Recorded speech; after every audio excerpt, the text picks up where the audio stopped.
Hello and welcome, community and family on YouTube or on my art blog article, wherever you're dropping into this from. Exciting session today. We are going to explore what was really happening under the pyramids and what the technology was used for.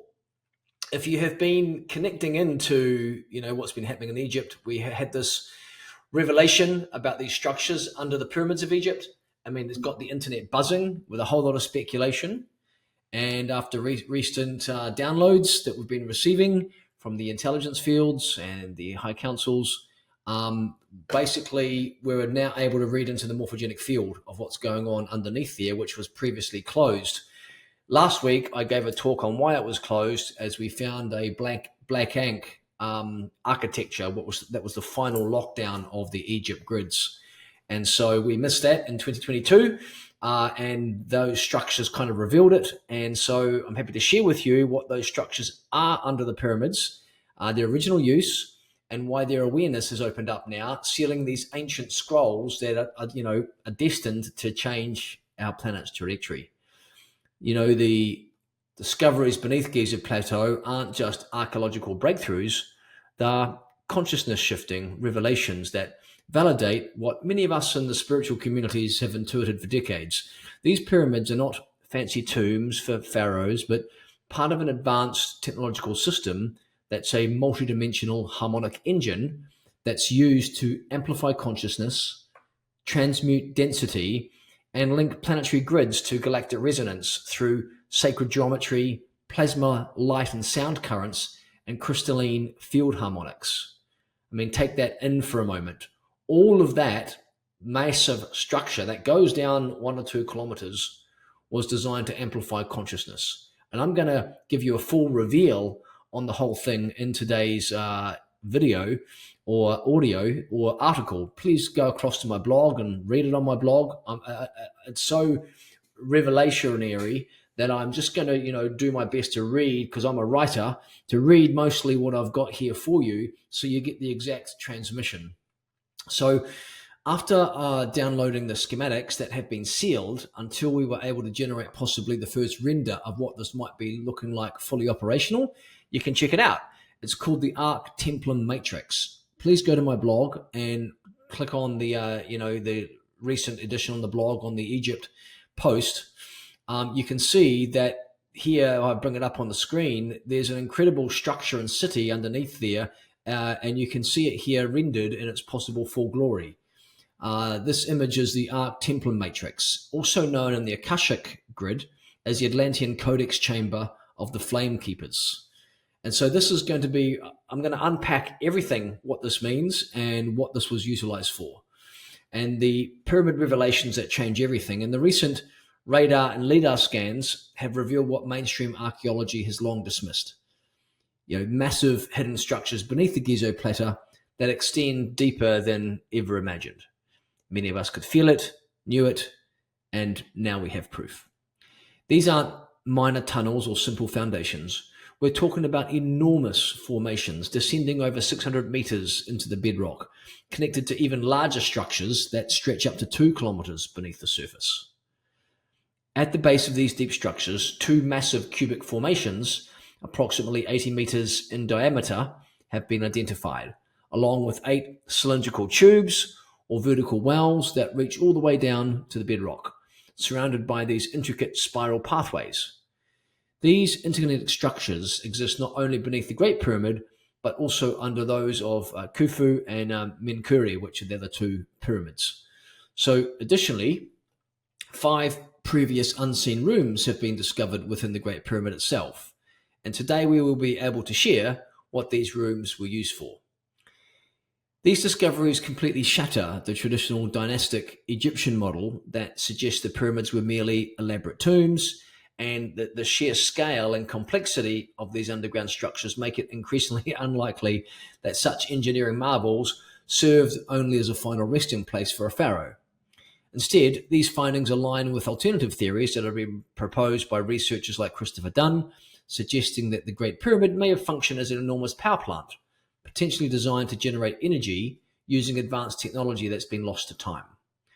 The discovery of these deep coils and enormous pillars further supports the notion of an incredibly ancient and advanced civilization with technological capabilities far beyond what the mainstream history attributes to them.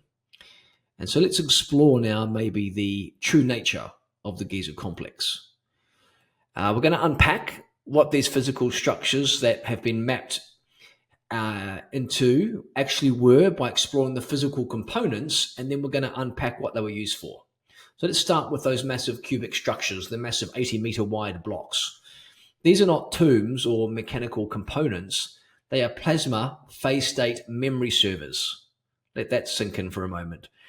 These are etheric crystalline nodes encoded with pre-cataclysmic Ark codexes.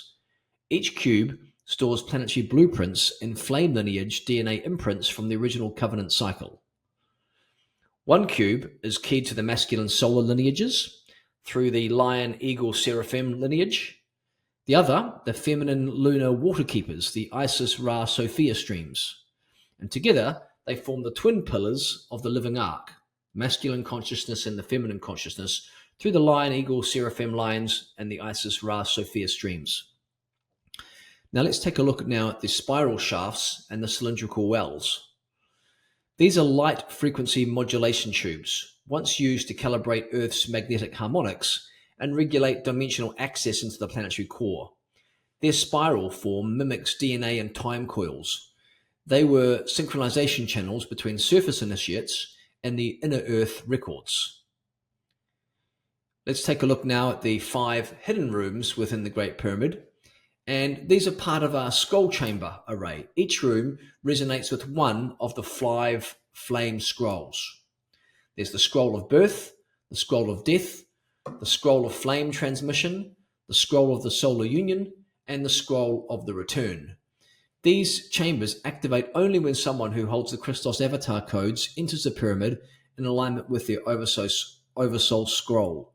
Let's just take a little aside for a moment and discuss what a scroll is. A scroll is a record that is etched into, similar to what we might call the Akashic records, that is a, let's call it original blockchain, like we call it proof of work. When something's validated on the blockchain, it is absolutely correct. When something's validated on a scroll, it's spiritually anchored as truth. And so this takes you through your birth, your death, the flame, your solar union of your consciousness of masculine and feminine unifying together, and then your return pathway home, looking to unify with Source and God.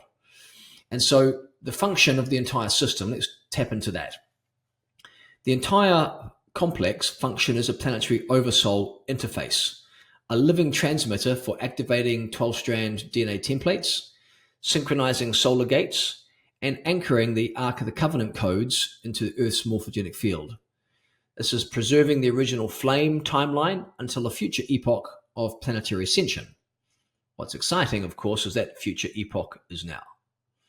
Hold on, things are about to get very, very interesting. And before I go further, I better back up a bit and I'll go deeper into what a scroll is. I didn't know what one was myself until recently, when our consciousness expanded and hit a new packet of high dimensional intelligence. And so here's what I know so far about what scrolls are. A scroll is not just a metaphor, it's a real energetic document, an encoded vibrational architecture stored within the oversoul memory field of a soul, lineage, or collective. At its core, a scroll is a pre-incarnational soul agreement embedded with mission instructions, timing codes, harmonic alignments that activate when certain thresholds of consciousness, readiness, or planetary conditions are met. Scrolls are stored in the higher spiritual planes, and many of these we are now beginning to access and stream through into the collective field and share through my writings and videos, and we're trying to get more of this information out because many of these scrolls that we're beginning to access contain incredible data points of humanity's evolutionary journey and true history. So such is the planetary clearing now that the frequency of these is starting to become available for translation and distribution for those who are ready to receive. Previously, we couldn't access these, but now it seems the codex is there and the morphogenic signature is being picked up.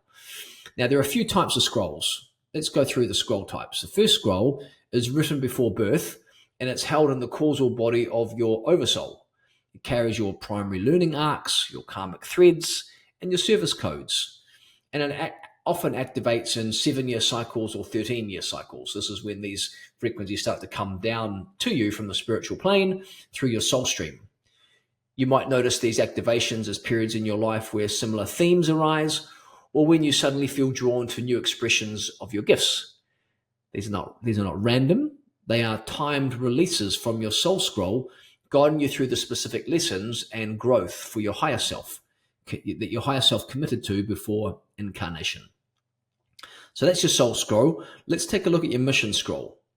Encodes your reason for incarnating now, including your gifts, roles, and aligned communities. Activates through initiations, ceremonies, or timeline events. It's often hidden until the heart and hara reach a certain coherence. This is why so many of you have experienced sudden awakenings or radical shifts. In your purpose, your mission scroll has been activating as your energy centers come into alignment. The mission scroll doesn't reveal itself prematurely. It waits for your right level of consciousness, expansion, and embodiment. And then, of course, when that opens, you feel like this immense purpose, and you feel like you have to get away from things that don't have meaning for you and align your life into more meaningful endeavors linked into your mission scroll. The third type of scroll there is a temple scroll. And this is related to group work, sacred union, or place-based service. For example, the Egypt 1212 pilgrimage, and more on that in a moment, but we're going to take a group to Egypt to activate the temple ark and to start to see if we can jumpstart this original technology. Some of you will have a mission scroll for this. It's an activation for flame bearers, and I'll talk about what a flame bearer is later. But these are often kind of Atlantean, Lemurian temple scrolls or Zep Tepi scrolls that are returning now, and I'll talk about Zep Tepi in a moment. It's linked to the underground city there, which is the original name, Zep Tepi, of the underground city. So how this works is that when you feel an inexplicable pull towards a certain sacred site, or you find yourself connecting deeply with a particular spiritual community, this is often your temple scroll activating. These scrolls transcend individual missions and connect us to the greater planetary service work we're here to perform collectively. And so this is why sometimes you just have to go to a certain place with a certain group of people. Let's take a look at the fourth type of scroll, which is a family line scroll. This is connected to your choice points of conception as a soul, parenting, and ancestral healing you agreed to take on. Incoming children arrive on active family soul scrolls, seated long before this incarnation. These souls aren't random, they're part of a carefully orchestrated soul agreement designed to continue specific lineage work or to bring new frequencies into a family line. Understanding these scrolls helps us recognize the divine orchestration behind what might otherwise seem like random life events. Each activation, each synchronicity, each unexpected meeting with a soul family member, these are all part of the unfolding of our soul's journey as written into these multidimensional scrolls. So now that I've framed up these scrolls and what a scroll is, let's go back to the scrolls of the 5 hidden rooms in the Great Pyramid. So as I mentioned earlier, these recent LIDAR and muon tomography scans have confirmed the presence of at least 5 hidden chambers inside and beneath the Great Pyramid that do not correspond with traditional passageways. These include a large void above the Grand Gallery. And I've got an image here. So I'm just going to bring up this image here. You can check. If you're listening to an audio only, you can go to my blog and watch see a little image we created. But these presence of these 5 hidden chambers, there's one large void above the Grand Gallery. There's multiple deep chambers near the bedrock, and there's anomalous sealed spaces around the King's Chamber. Some of these match the known locations of the 5 scroll vaults in ancient oral records, but they have not yet been opened physically. They are, however, on the radar of global researchers and energetically awakening due to this collective focus now coming in. So the energetic vaults are now open.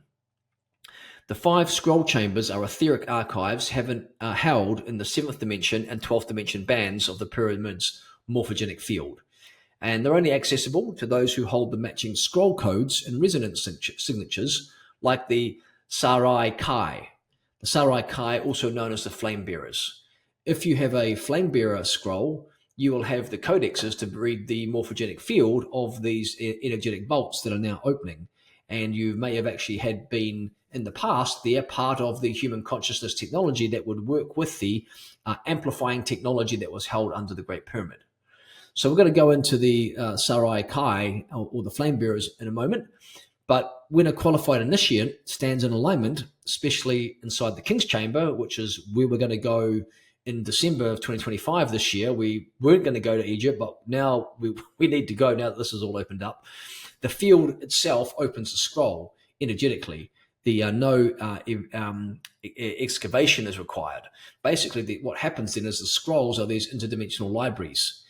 These are like kind of oversold data keys and massive planetary grid stabilizers. And they interact directly with your DNA and subtle architecture when you're ready. Some of you may be ready and hear the call. So let's unpack the 5 scroll chambers now open, which can be opened and accessed via aligned consciousness. And then, of course, we've got this map of the physical locations overlaid with the energetic layers. And if you go to my scroll, you can see where the hidden chambers are, the scroll of death, the scroll of rebirth, the scroll of the flame are all there for you to check out. So let's go through now what these 5 scrolls are that have opened up in the Egypt King's Chamber, Egypt Pyramid. First one, Scroll of Birth, the soul's original covenant. This encodes a memory of a being's divine origin, oversoul purpose, and star-seeded entry into the Earth's incarnational spiral. It activates a deep recall of why you came and clears distortions from early life imprinting and amnesia fields. Number 2 is the Scroll of Death. The soul's sovereign exit path reveals how a soul may consciously release the body and karma at the end of an incarnation without recycling through forced reincarnation loops, which of course is the architecture that has been imposed upon us on the earth, these reincarnational cycles. And this was used in ancient times for rites of transition and gateway navigation beyond the veil, a true exit from earth before the interferences came. Then the 3rd scroll found in the Big Pyramid was the Scroll of Flame Transmission, the transmission of the eternal flame. This encodes a living frequency of the Krysted flame, pure source intelligence. This scroll is used to ignite dormant scroll carriers, awaken the flame bearers, and reactivate planetary temple technologies through embodied resonance. Then 4th, we have the Scroll of the Solar Union. The merging of the solar masculine and solar feminine holds the codes for internal sacred union and divine partnership on the oversoul level, enables the being to become a solar avatar, a radiant conduit of balance, wholeness, and coherent planetary leadership. And finally, we have the Scroll of the Return, the restoration of the full oversoul journey. Encodes the memory of the full soul spiral, its descent through the dimensions and its pathway home, used in initiations to close karmic loops, seal soul fragments, and reclaim eternal identity beyond space-time. Now, what's exciting is my wife Alea and I are managing to bridge the consciousness of these codes and translate them for people. As we get more space, we will begin to open more readings for people to get their full soul schematic sequence done. That is the scroll of your entire oversoul and incarnational direction of history. It's kind of like a major project we're working on. And, just imagine having all your galactic memories and pre-birth soul agreements and previous incarnations and soul memories and karmic influences available to read and be integrated into your human consciousness.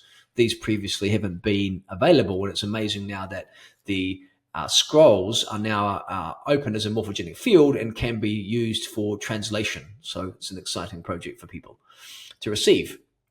Now, let's drop into now moving from maybe our soul and understanding our journey by having these scrolls, which are kind of like our spiritual contracts and records of our entire history. Let's move now to the Ark Templum Matrix, right? So that is the underground city, which is what it's called. The Ark Templum Matrix is what it's known as. It's the function of the Ark Templum Matrix, also known as in the Akashic grids, as I spoke about before, as the Atlantean Codex Chamber of the Flame Keepers. So here's where we get to reveal what it actually was used for. First up, this technology was only fully operational when the right beings, those encoded with the scroll of remembrance, stood within it as conduits. When it activated, it becomes a scroll of transceiver, reading oversoul codes and returning them to the planetary Akasha. It appears that as much as Allah would like to deny it because it isn't convening us in 2025 to go. We wanted to sort of not go traveling in 25 and focus on building a healing school. We're going to return to Egypt in 25. I mean, when all this information came out on the morphogenic fields and we started, translating and downloading them all, we got to go there and help activate this technology once again. The technology's been dormant. I mean, now the vault's opened and the councils have asked us to go this year. So yeah, we're going to go. And if you feel it, you might have the codes of the original flame bearers, the ones who hold the scroll to activate the consciousness amplifier that sits under the pyramid. In the old tongue, these people are called the Sāra'i-Kai, the Sāra'i-Kai, Sāra'i-Kai.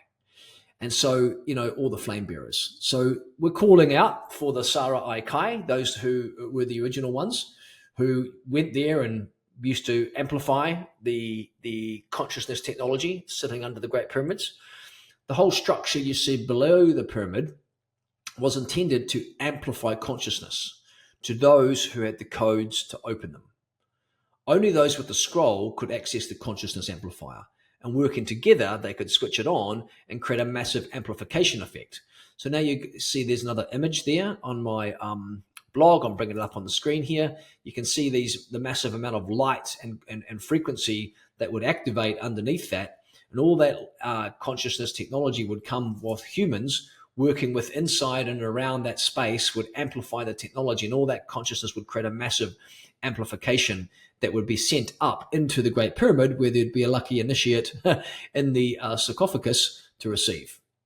So the entire subterranean complex beneath the Giza Plateau was designed to generate, refine, and elevate multi-spectrum energy, which ultimately culminated in the King's Chamber and the sarcophagus within the Great Pyramid, the energetic pathway of the entire Kismet network. So the entire Giza Plateau was used as like a energetic node of sizable amplification. And here's where the circuit contained. So I'm going to run through the circuit of where the energy went. First up, the subterranean activation grid. And it begins beneath the plateau over 600 meters in some regions. And there were lots of spiral tunnels, pressure tubes, crystalline chambers, and magnetic wells amplified the natural telluric and solar plasma currents. Two massive cube-like generators, as detected as what this technology picked up, acted as frequency stabilizers, tuning the raw energy.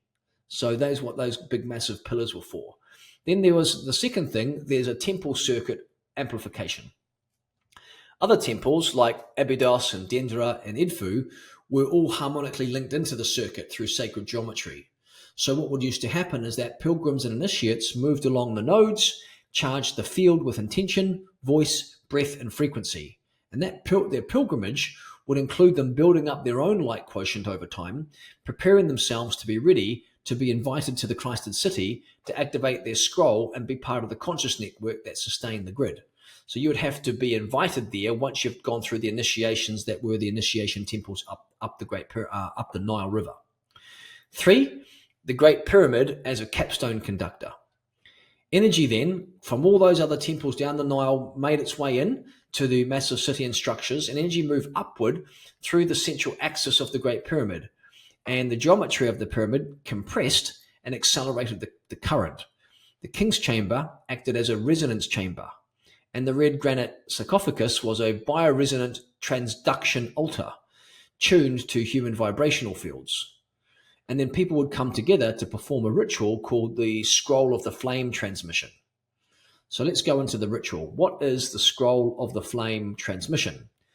This was the central rite performed in the King's Chamber during the peak alignments, such as, the 8-8, which is, Lion's Gate, the solstices, 12-12, which is when we're going to go back. The councils informed us that the highest potential timeline of the biggest planetary impact to reactivate the Scroll of the Flame transmission and go back and perform the central rites again is indeed the 1212 portal, because that's all about completion. So let's go in and talk about the ritual, the scroll of the flame transmission. Step 1, sealing the chamber. The pyramid fully sealed with initiates all in position, the sound becomes dampened, and the silence allowed the harmonics to rise internally. And the second thing was breath and tone activation. Sacred vowel tones and harmonic breathing were activated the crystal grid below. And meanwhile, an initiate laid in the sarcophagus, spine aligned with the axis of the pyramid.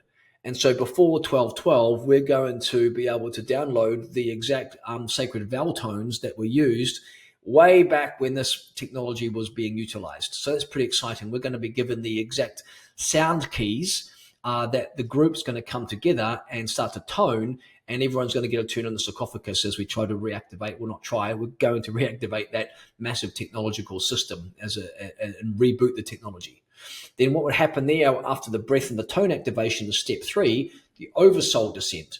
So this massive higher consciousness of a beam of light was visualized or literally seen descending into the body. And the initiate became a flame transmitter, linking the oversoul into the earth grid through their own biology.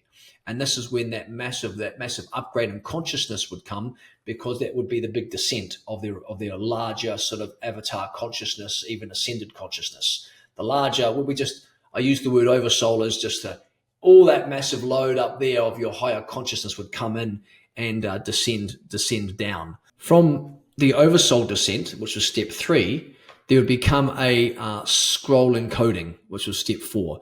The initiate received or transmitted scroll data. That was their DNA, their planetary mission, their lineage memory would come into them fully and then get put into the morphogenic fields of the grids.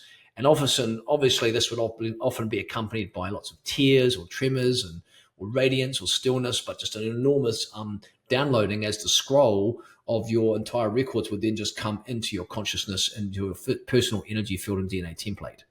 And then finally, step 5 was the solar emission. The final stage saw the entire pyramid structure radiating up and outward, which was a literal broadcast of scroll frequency into the planetary field. So, just to review, number 1, sealing the chamber, right? 2, there was breath and tone activations. Then the oversoul would descend, then the scroll would get encoded, and then that would get broadcast out to the morphogenic field on solar emission. And so the energy moved up and into the pyramid through the sarcophagus, using the body of a very highly prepared initiate as a final transmitter. It was a technology of consciousness and harmonic alignment. The ritual was not symbolic, it was literal. It updated the planetary grid through the embodied scroll holder, and the whole region was focused on expanding consciousness in service to Mother, Father, God. The whole region was in full bloom long before Kismet, which became modern Egypt. So now I can reveal the name of the original city before Kismet, which was a Krysted city, Azar Hemte, which translates as the sacred breath of the sun flame, or the horizon of the flame keepers. That was the name.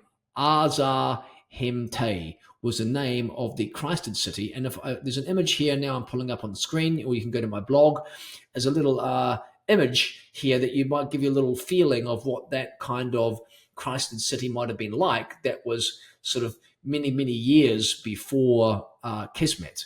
This name, Hemte, predates dynastic Egypt by thousands of years. Maybe over 52,000 years was the information that we got. And it refers to a harmonic civilization that was aligned with the cosmic cycles of Sirius, Orion, and the central sun. And so what defined Azar Hemte is not a city in the modern sense. And if you take a look at it, it's just, it looks extraordinary. But it's a resonance grid community built in geometric alignment with the planetary and celestial harmonics. Its purpose was not trade or conquest, but scroll anchoring. It was all spiritual, oversoul embodiment, and grid stabilization, because it was a Krysted planet. Its holders were not pharaohs, but a council of flame bearers and temple line holders, including members of the Sāra'i-Kai. So the Sarakai, which translates loosely to keepers of the living flame, or those who bear the flame of source remembrance. And so this title was used across multiple star lineages, particularly the pharaonic Egyptian, Syrian, Lyrian, and early Melchizedek schools. This is before the pharaoh era of Egypt and Kismet. So the Sarakai were not just initiates, they were actually circuit carriers for the planetary technology. They were oversoul archivists who could read and transmit the scroll fields, and grid anchorers who awakened the temple complex through their own harmonic embodiment. And these people were chosen not for status, but simply because of their biospiritual resonance. Those who had the heart and hara and crown that could hold the pure Christic flame without distortion. And they held the scroll to activate the consciousness technology under the pyramid. And that's what we want to do. We want to take a group to Egypt who might hold some of the scroll, might hold the scroll codes and keys to be able to reactivate this technology, because you've got to have the contract to do it. Those who lay within the sarcophagus during the true Christic flame transmission rites were the Sāra'i-Kai initiates, the original keepers of the living flame. They were not kind of like casual pilgrims or priesthood by social rite. They were pre-selected through soul lineage and recognized the pyramid itself via our harmonic resonance. And here's what made some of them distinct. Right? So the Sarakai and the King's Chamber rites. Number one, encoded scroll carriers. Each Sarakai held one or more internal scrolls, oversoul data packets encoded into their DNA and light body. Their presence unlocked vaults and activated certain dimensional overlays. Only when their harmonic field aligned with the pyramid's crystalline architecture could the full ritual commence. Then we had their flame holders. Flame frequency holders was the second thing. Their field, each Sarakai's member, their field contained Christic flame signatures, a unique non-replicable tone that identified them as stewards of the planetary flame. This flame was not fire, but a living consciousness current, linked to eternal source. 3, their purpose. They were grid keepers and scroll transmitters. When they entered the sarcophagus, they acted as a biocrystalline transmitter, sending scroll codes into the Earth's morphogenic field. These activations help to stabilize timelines, awaken sleep encodes, and anchor new harmonics across the planetary grids. And then what was the experience in the sarcophagus? For the Sarakai, lying in the sarcophagus was not symbolic. It was a multi-dimensional interface. What happened was the crown received the solar and stellar streams. The heart radiated encoded compassion and coherence. The hara anchored an intention into the Earth's crystalline core. The spine acted as a central transmission rod, aligned perfectly with the pyramid's apex. And during full alignment, the chamber would hum, not metaphorically, but audibly. Some initiates levitated slightly, others bilocated or went into very, very deep scroll immersion. And so now let's take a look at the Nile as a living initiation path, the journey of the flame bearer. Each temple along the Nile acted as a frequency chamber, attuned to specific aspects of soul purification and oversoul embodiment. This wasn't ceremonial, it was a technological recalibration of the human body as a vessel of divine light. And we've got an image there of how that civilization might have looked way back then when it was in full thriving. You can go to my blog article to get that. The temple sequence and light body preparation. So we're going to go through some of the temples now and what they would do moving through to get prepared to come to the Great Pyramid. So first up, they would start at Philae, the temple of Isis. Reconnection to Divine Mother and memory of soul origin begins the heart awakening and clears the trauma of separation. Then Kom Ombo, temple of Sorbek and Horus, balancing shadow and light, masculine and feminine. And the temple confronted distortions, fear, power, sexual polarity. And there was a pretty gnarly initiation at Kom Ombo, if you're aware of it, where they would have to swim underwater with crocodiles to get across this little underground maze to get to the other side, to test people's fear. Then we've got Edfu, temple of Horus the Avenger. This was the initiation of the retrieval of the solar aspect and divine will. This reactivated the spine and core pillar, anchoring sovereignty. Then there was Dendra, the temple of Hathor, which is all about reclaiming joy, sound, and the sacred codes of creation. Initiates began to radiate a soft golden light here, and a sign the scroll was coming online. And then we had Abydos, Temple of Osiris, which is all about DNA remembrance, oversoul integration, and portal passage. This is where many received their Kismet flame reignition and saw the scrolls of their lineage. Number 6, we had the Luxor, Temple of Man, which was the final body temple tuning. And the complex fine-tuned the initiate's chakra architecture to hold higher voltages. And finally, there was, of course, the arrival at Giza, the Krysted capstone. So only after completing the temple circuits would initiates be brought to Azar Giza. So by this point, with enough initiations and moving through time, their field would be clear of distortion, their scroll signature would be unlocked, and they were now qualified to enter the pyramid and undergo the scroll flame transmission. So the journey up the Nile was a graduated light body re-encoding path designed to rebuild the Merkaba field, ignite dormant codes, and ensure only those in true resonance with the Christic flame would enter the capstone site. Return of the Flame Bearers, a living scroll activation. So there are moments in planetary history where time folds, where prophecy and presence collapse in a single breath. We're in such a moment now. The scrolls beneath the Great Pyramid are not mythology, they are memory, encoded in the Earth's body, also in your oversoul and in the harmonic records of the stars, and they're calling. The technology you just read about, the Atlantean Codex Chamber of Flame Keepers, otherwise known as the Ark Templum Matrix, and the Sarakai transmission rites, these are not historical, they're active, they're alive. They're waiting for the bearers to return. Some of you may have those codes. They're waiting for you. Scrolls don't open, they're answered. So here's a mission I'm inviting you into. When we received this download, it was actually Alea said we have to go this year, and I was in the bath with her and was like, heck yes, we got to go. I always knew secretly that we were going to go in 25, but I had to wait patiently until my wife, who's the pacekeeper of our life, agreed.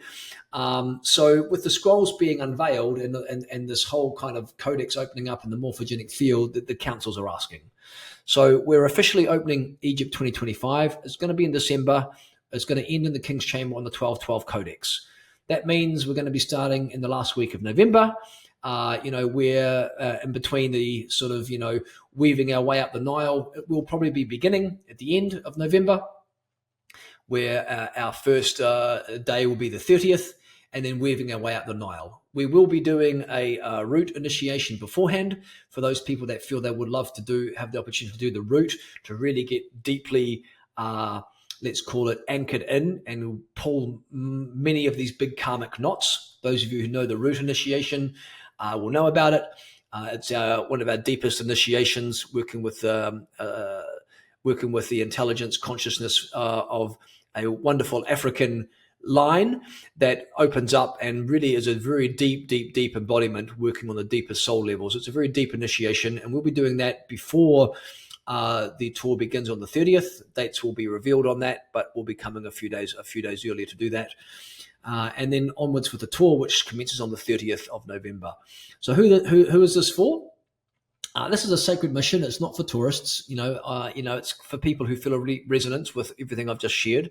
It's for flame bearers, those who feel a deep, ancient, familiarity with Egypt, carry a silent code of planetary service, have felt like they've been waiting for something, maybe have gone through initiations and awakenings you can't explain, and are ready to remember why you really came. We're going to recreate this, initiation and this journey. By the time we get closer, we will download all of the initiation rites and codes and consciousness that we need to get the right sound keys and codes, and look to reactivate this technology. This is a scroll activation pilgrimage to awaken your oversoul mission and anchor planetary technology that's been dormant for 52,000 years. So on the 12th of the 12th this year, this group is going to enter the King's Chamber at the apex of this alignment, and those who carry the scroll flame of transmission, each person will get a turn to line the sarcophagus, and the circuit will close, the flame's going to ignite, and the earth's going to remember. So we're excited to take a group to reactivate this ancient initiation and technology. We'll download the full codex. If you can feel the frequency of this transmission and the codes that's come through, you'll be getting to feel the ancient Krysted city that was there before Kismet. So the invitation is, we invite you to walk the Nile path, rebuild your Merkaba, receive the scroll, to remember the Azar Hemtai, to step into the sarcophagus as Sāra'i-Kai, flame bearer of the living scroll. Like, this is not going to be a retreat, it's going to be a planetary rite. So applications for the return of the flame bearers, advanced applications are open. If your scroll is kicking off and going, yes, stirring, come. The templates are already remembering you. So just know that right now, as I release this, we're in the planning stages. We've anchored in some dates, which is great. I don't have everything just yet, but I wanted to get this out. So please enter the applications on the little link below. And, we're going to obviously have to release these on a limited availability. We can't take a massive group, but last time I think we took 44 people. So we'll take 30 or 40 people if there's demand and willingness to come. And we'd love to, join us on this mission of reactivating this technology. It's going to send such a massive amplification of consciousness around the planet as this ancient technology reactivates. So really excited for that. Finally, I'd love to give you a channeled message from the Emerald Order. The lineages that Alea and I on are the Melchizedek Order and the Emerald Order, which are streamed through us. And so we'd love to share a final direct voice from them. Beloved keepers of the flame, we speak now as one voice from the Emerald Order, guardians of the living scrolls, stewards of the eternal flame. The gates of memory are open, the scrolls are awake, and you, dear ones, are being summoned not to follow, but to stand. This is not a journey of becoming, it is a return to what you already are. You're not being asked to learn more, you're being asked to remember deeper. The grid is waiting for your signature, the flame is waiting for your breath, the earth is waiting for your resonance. On 12/12, a window opens that has not been accessible for over 26,000 years, not since the last scroll bearer stood in unity with the capstone seal. When you walk the Nile, you will walk through your own remembrance. When you tone in the temples, your oversoul will awaken dormant keys. And when you lie within the sarcophagus, the pyramid will recognize you. Know this. You're not just going to Egypt. Egypt is rising to meet you. Flame bearers, this is your hour. Return, activate, anchor the new flame. The Emerald Order, through the Council of the Scrolls and the Flame Archive Codex. This transmission is sealed in the Emerald Flame with the oversight of the Krysted Councils of Lights, Flame Archive Codex entry 12/12/25. And that is the sign-off from the Emerald Order. So I hope that all that resonates. That's a massive transmission and download. I trust that you've enjoyed it. Tune in whether Egypt's right for you. Send in your application below, and we'll hope to see you potentially in Egypt. If not, we'll do all our best I can to set up a remote tour where you can tune in with us and come along and get the audio and the video replays that we'll hopefully have, and you can be part of this amazing awakening of this new consciousness technology that's been revealed under the pyramid. My great privilege and pleasure to be with you here, and catch you next week with another sort of video update. All my love.